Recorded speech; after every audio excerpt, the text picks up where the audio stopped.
Hey there guys, and welcome to episode 13 of Skyrim Requiem Roulette.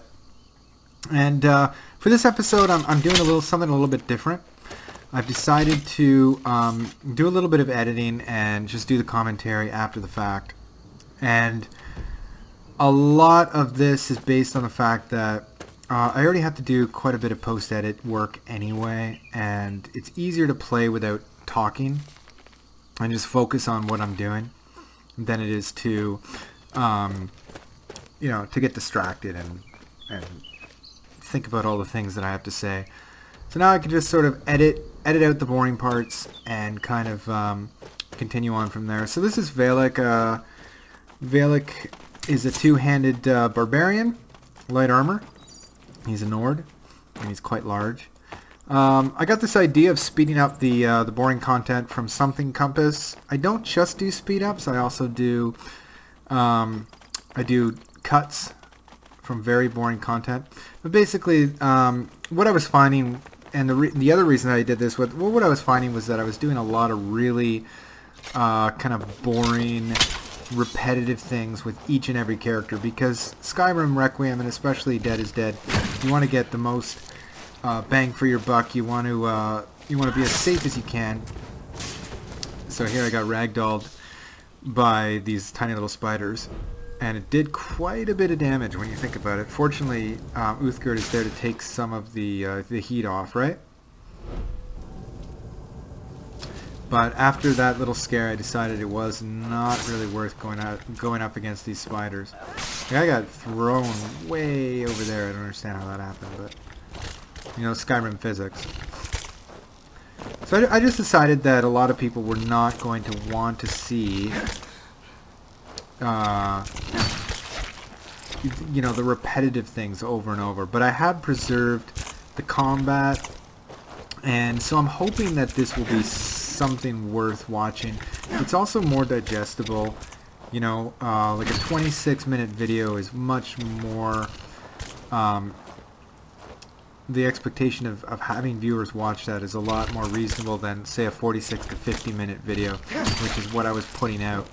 I don't even want to watch something for 46 minutes, even if it's something really good, unless it's a Hollywood movie. So the expectations on my subscribers to watch, something for that long would be pretty presumptuous on my part, I would think, anyway.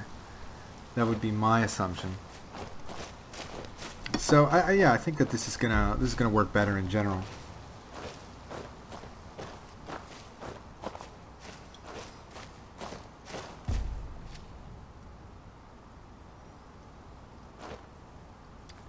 So anyway, out of the cave there, I did not kill all the spiders, or I'm not sure if I did, but I decided to bail on that. And just head in for the old Helgen run, right? That I've been doing with every single character.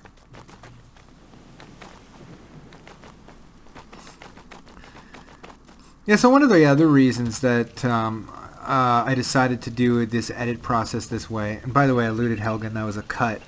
Just finished all my work in Helgen. One of the other reasons I decided to do it this way was...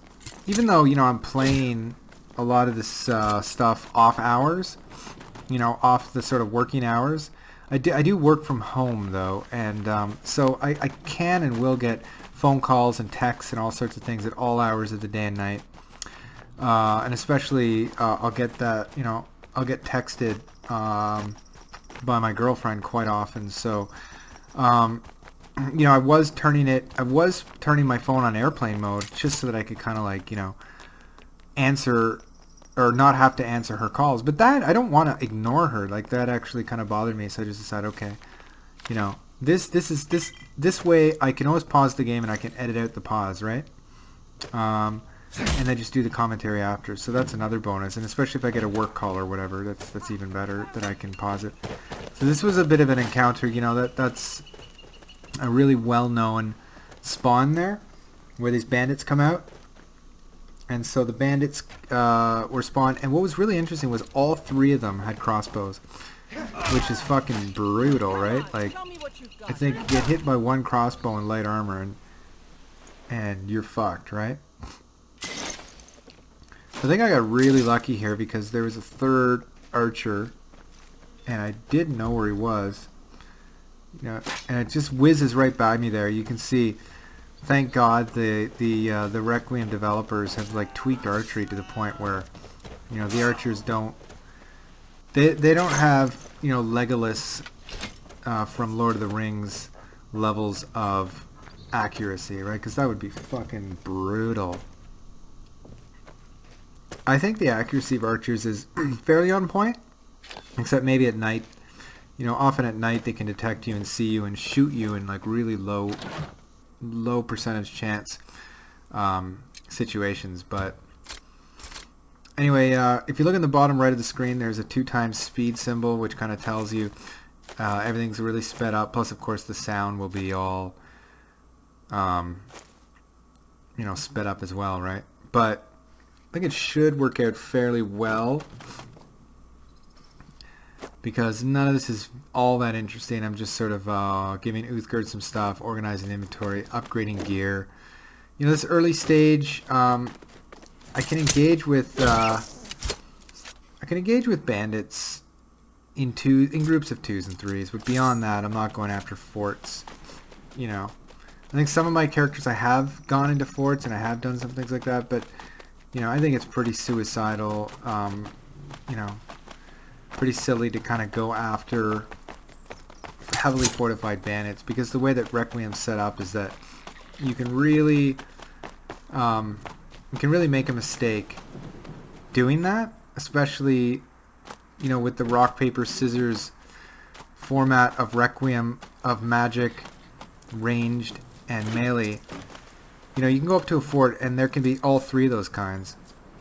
So the melee fighters come out of the fort to engage you and you're fighting them. Meanwhile, you're getting shot by arrows, you're being attacked by magic users and summons. So, you know, it's not like as bad as Requiem Minor Arcana Forsworn, but a lot of these bandit forts, they will fuck you up, you know. They will if they detect you and there's a full alert. So in a situation like this, I know I'm getting close to a bandit camp, so I'm not only chasing the wolf, but I'm also very aware of the fact that I could be in danger from the nearby bandits, right?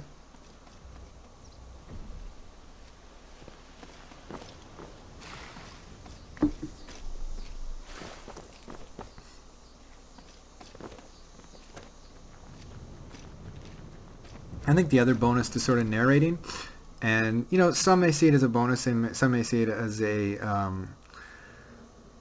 you know, as a loss. You know, I personally would see it as a loss because I personally like my raw, emotional, in the moment kind of reactions. So I'll say all sorts of pretty heinous things, you know, and swear and freak out and kind of, you know. So narrating, obviously, you're not gonna hear or get the sense of what my raw emotions are. And, you know, that can be a good and a bad thing, right? Like, I've said some pretty dumb things before. One time, one of my followers pushed me off a ledge or something, and I called her a bitch. I mean, you know, I don't want to sound like a misogynistic, you know, piece of shit on my channel, and I'm not, right? But when video games mess with you and they do stupid things and you're in the heat of the moment, you can say all sorts of things you would never say in polite company. So I feel like narrating really gives me that extra filter. I've also digested all of the gameplay. I've had a chance to think about how I played and what I did, and you know, editing the gameplay. So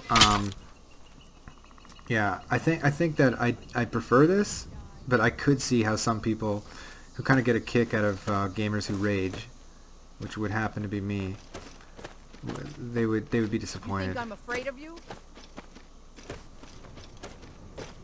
And there's something to be said about, you know, live action reactions. Those can be fun. But the thing is, like, I think if you are gonna do a you know, a let's play, let's just take Belmont Boys let's plays as a perfect example. Belmont Boy, it got to about 100, 101. What was it? 100, 102 at the most episodes on his season 1 of Ultimate Skyrim. And most of those were one character. He had a second character. So he had 2 characters spanning 100 episodes, right? I got 6. Oh, 1 died. So 5. I got 5. So what am I going to... You know, if I show every single second of content, I mean, this series could take 200 videos. I don't think anybody wants to watch 200 videos. So if I can edit and narrate, then I have the advantage of being able to also shorten the number of videos that's going to go on YouTube. And not only that, and the third and final sort of advantage to this is I was finding that I was kind of playing for 45 minutes and I'm like, well, I should probably stop here because it's getting a bit long in the episode. But I really wanted to keep playing the character. So, I found here when I was playing with Valik, I could play him for, I think I played him for 2 hours, if not more. And I edited down the content to, 26 minutes and 44 seconds. So it's perfect, right? It's a perfect length. But it allowed me to play to my heart's content, so to speak, right? And things have changed quite a bit. I used to play, I was the kind of gamer that could play for anywhere from 2 to 6 hours. I can't do that anymore. 2 is sort of my maximum now. So it really does fit well with my lifestyle now. Anyway, so I kind of ran from that area, which was sort of in the, if I'm thinking about my geography here, sort of in the southern areas of Fall Creek. And this I'm trying to remember, this is if you go in here, it's like a vampire lair, this whole Draugr ruin. I remember this guy, this is really weird the way the Draugr just fucking ran off. But anyway, at any rate, from the area where I slept overnight, because this is morning now, there's sort of a bandit fort there by Pine Watch. If you actually go inside Pine Watch, there's a lot of bandit encounters, but you need adept lockpicking to get into it. And then I avoided the bridge because there were sure to be archers there, and I just came straight to this place.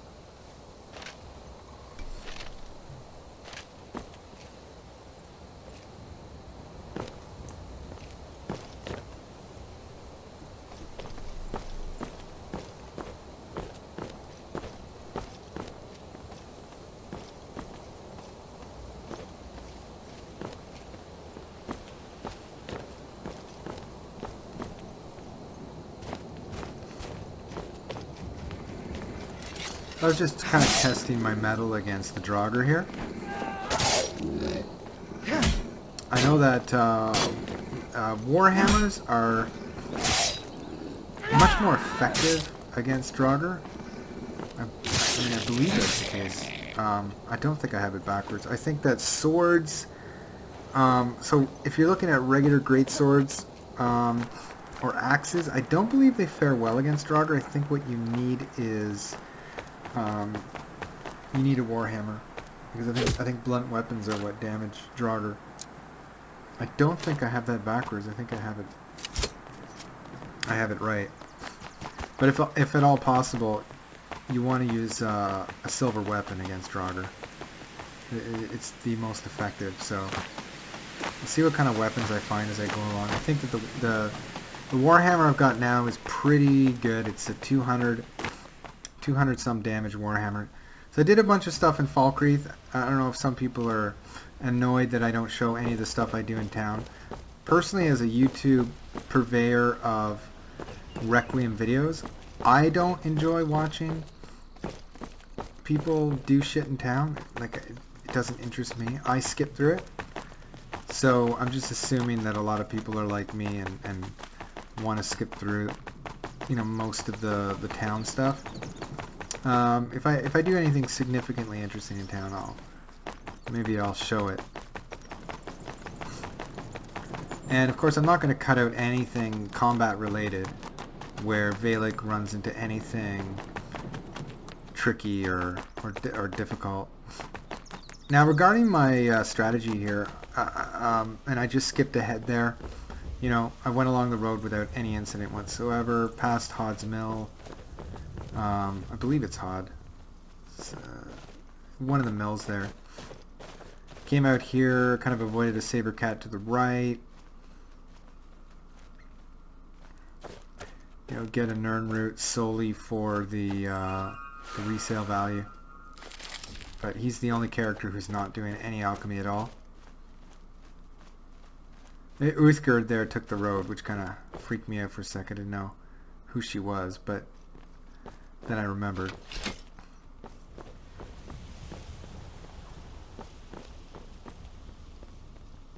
Well, my strategy is to kind of visit all of the main cities and do all the main quests in the cities to kind of like do a bit of pre-leveling before I get out there and take on bandit forts. Now, I know that Something Compass has some beginner videos out which show you that you can pretty much you can take the carriage system, you can use the built-in carriage system to go to all the cities and towns in Skyrim without any danger whatsoever. I'm not saying that you shouldn't do that. In fact, you should do that. I just feel like it robs the game a little bit of the element of danger by, you know, essentially you can hang around in town or do a lot of town quests until you're in the teens in terms of level. You know, it can be up to like level I really have to learn to run from these mud crabs because they jump. I don't know why they jump. It's got to be some kind of mod like realistic animals and predators or something. Unless Requiem built it in. I really don't know why they jump. I don't think I've ever seen them jump before. And I don't use realistic animals and predators too often. But I did get ragdolled a couple times by these mud crabs. But my Warhammer really does just a fuckload of damage, which is awesome. But it is a glass cannon playthrough. I'm trying to use speed and power, but I really can't take a hit. Or not too many hits anyway. You can see I take damage fairly easily. So my plan is just to run to all the cities and stick to the main roads. I shouldn't have too much problems, but I'm not going to take the carriage system everywhere. You know, I'm not saying that it's cheating to do that. It's not. It's in the game. It's just it doesn't feel sporting in my opinion to kind of take the carriage everywhere and just do that. Like the thing is that the carriage system is essentially fast travel, and fast travel in Requiem is disabled, right? So I don't really know how to feel about the carriage system. I've used them before, certainly. I mean, if you think about the carriage system logically, it's going along the main roads. If you're walking along the main roads, you often come across a lot of enemy encounters. Like, you know, so for instance, this wolf, right? I think the wolf just stands there and takes it here. But, so if you walk along these roads, you do get enemy encounters. But if you take the carriage system, you're just supposed to kind of like arrive at your destination unmolested. It seems a bit unrealistic. But you shouldn't listen to me. You know, I'm pretty much one of the biggest hypocrites out there in Skyrim gaming. Like, you know, one playthrough I'll say, okay, no carriages, and the next playthrough I'll be all over that carriage system's ass. Like balls deep in that fucking carriage system's ass.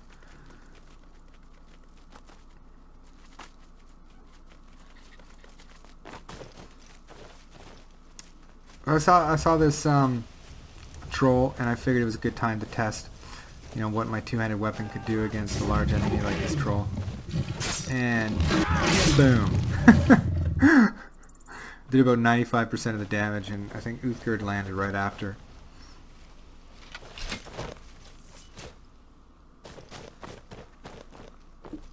So this little stopover in Rorikstead here, it's kind of cute as a town, but it's useless as fuck.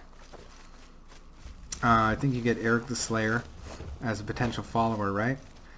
But I think you get a persuasion check to try to do Eric's little quest, but that's all the experience you get from doing that. It's kind of a waste of time. And then you help Eric's father, you know, convince him to let him go and explore the world. But you personally get nothing out of it except being able to hire him for 5,000 gold. He's a fucking noob, so you know, why would you hire him?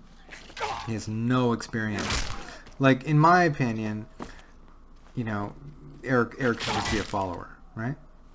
I mean, that's what would make sense. So, I think I do a cut here, a little cut after I level up. Take some health, got to level 4 there. Marksmanship is something that I want to do, and I think that it's logical actually to for the longest time I thought it was a bit weird to use a bow with a two-handed warrior, but I'm thinking now, I was wrong about that. I think it makes sense because, like I said, with the rock paper scissors issues in Skyrim, Requiem, you do want an option for ranged. You're not going to run in to fight mages. It's better to snipe them. And so I think that I am going to focus on getting my marksmanship up as well, especially when I fight the Requiem, Minor Arcana, Forsworn Archers. And if I was a betting man, that's probably how this series is going to end, with a Forsworn arrow to my fucking skull. But boom! And then there's an archer there, so I ran like a bitch. Lydia's in heavy armor. So what I was going to say was I crashed the desktop quite a few times right in this place. And as has happened in the past, when I get multiple crashes to desktop that are repeatable, so what that means is I can repeat the error. That's always a good thing, actually, in programming, or anything in life. And I'm not a programmer, let me not mislead anybody, but if you can have a repeatable error, that's good because you can fix it. So it's not just something that's random. So I kept crashing right here, and I realized right away, pretty much, it was Dying to Load. Dying to Load's a fantastic mod, but I believe that what happens is there can be NIF corruption on either the generated LOD or one of the NIFs conflicting with the install. In either case, whatever the case, I merely removed Dying to LOD and reinstalled it, and it was fine. I don't know what sort of long-term damage that does to the game, because you're removing a mod, all the scripts are running, and you use save game script cleaner to clean your files, and hopefully everything works, right? But you never know. I mean, Skyrim is a buggy, crashy piece of fucking dog shit sometimes, right? But unfortunately, Requiem is not on Skyrim Special Edition yet because there is no script extender. So we're stuck with the stuttering, autistic screeching of Skyrim 32-bit. I know I'm supposed to be kind of talking about what I'm doing here, but I think it's fairly self-explanatory. I thought it was pretty neat. The farmers here were murdered when I arrived. I don't know whether by bandits or by wolves, but I did appreciate that. I thought it was pretty cool. So as I recall, I took a break there. Literally shut the computer down, came back, and so this was after a break. Went to check to see if there were any bandits remaining. It is nice to be able to really run around in this light armor and slaughter bandits. They really, really don't stand a chance if I get in close. Like, for instance. And a little fur armor upgrade always helps, right? 69 to 65, it's not bad. So what I've been doing is I kind of like lunge in as I'm approaching them, and it seems to be working. You know, I'm still learning. I mean, the Warhammer is probably the slowest weapon you can use with the highest DPS, right? But, so this is just down the road, just a ways, you know, avoided the bandit fort. There's a couple of saber cats that I was taking pot shots at with my bow and arrow, but with my bow. But I totally whiffed there. But it did not catch the saber cats that kept running away. It's realistic animals and predators for you. And so I'm getting used to setting Uthgerd's aggression here, from passive to aggressive, to get her to kind of follow me or attack based on what I need. And I find it's working quite nicely. It would be nice if I had a little hotkey where I could just instantly change Uthgerd from passive to aggressive and vice versa. But for now, you know, this is fine. So I headed into Dragon Bridge. Headed in there. Did a little bit of talking to people. There's not a lot going on, and then just headed to Solitude and did a ton of stuff in Solitude. There's a lot of quests you can do here. I leveled up speech at the Bard's College. You can pay for speechcraft, so there's a lot of stuff.